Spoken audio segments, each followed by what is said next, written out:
ఒక సహోదరి తాను కలిగి ఉన్నటువంటి పరిస్థితిని ఈ విధంగా వివరిస్తుంది. ఉద్యోగం చేస్తున్న చోట ఒక అబ్బాయి నన్ను పదే పదే చూస్తూ ఉండేవాడు.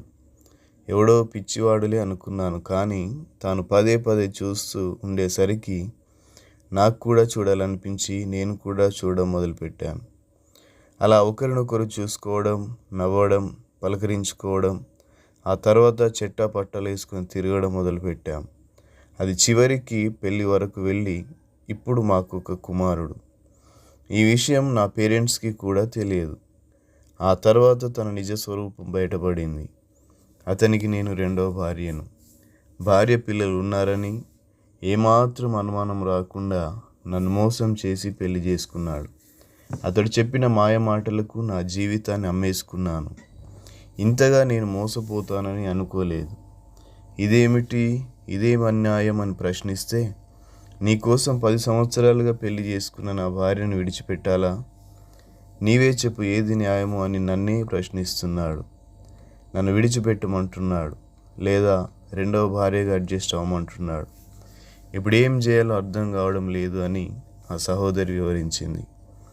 ప్రియ దేవుని బిడ్డలారా, ఒక అబ్బాయి లేదా అమ్మాయి మోజులో పడినప్పుడు, పాపంలో పడినప్పుడు, ఆ పాపానికి అలవాటు పడినప్పుడు, తుచ్చమైన అల్పకాల పాపభోగానికి నీవు లోబడినప్పుడు, నీకు నీ భవిష్యత్తు, నీ బాధ్యతలు జ్ఞాపకం రావు.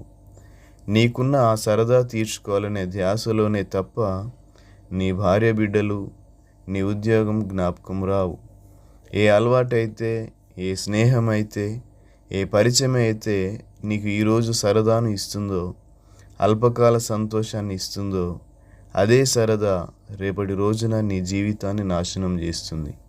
కొన్ని సందర్భాలలో పాపిష్టి జీవితం కలిసి రావచ్చు. ఆస్తి గల అమ్మాయి లేదా అబ్బాయి దొరకడమో, లేదా ఆస్తి కలిగిన యజమానితో పరిచయం కావడమో, ఆర్థిక అవసరాలు తీర్చే వ్యక్తితోనూ నీకు పరిచయం ఏర్పడవచ్చు.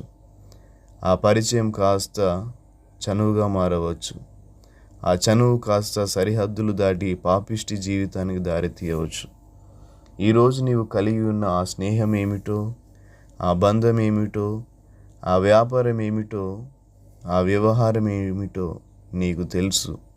అది ఈరోజే విడిచిపెడితే మంచిది, లేదా అది నీ జీవితాన్ని నాశనం చేయకుండా విడిచిపెట్టదని మర్చిపోవద్దు. ఆ రోజు రాకమునిపే ఈరోజే మోకాళ్ళ మీద పడి ఏ అబ్బాయితోనైనా అమ్మాయితోనైనా అనవసరమైన పరిచయాలు, చనువులు ఏర్పరచుకొనకుండా, వ్యర్థమైన మాటలు మాట్లాడకుండా సరిహద్దులు కలిగి జీవించండి. క్రీస్తు రక్తం ద్వారా కొనబడిన, కడగబడిన మీరు బహు విలువైన వారు.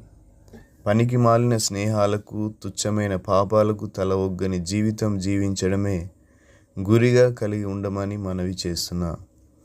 దుష్టుని దోషములు వానిని చిక్కులబెట్టును, వాడు తన పాప శాపముల వలన బంధింపబడును. సామెతలు 5:22. అదే సమయంలో క్రీస్తును నీవు పరిచయం చేసుకొని ఆయన సన్నిధిలో, ఆయన సహవాసంలో దినదినము వర్ధిల్లి ఆయన ప్రియమైన బిడ్డగా జీవించాలని హృదయపూర్వకంగా మనవి చేస్తున్నాను. Thank you. God bless you.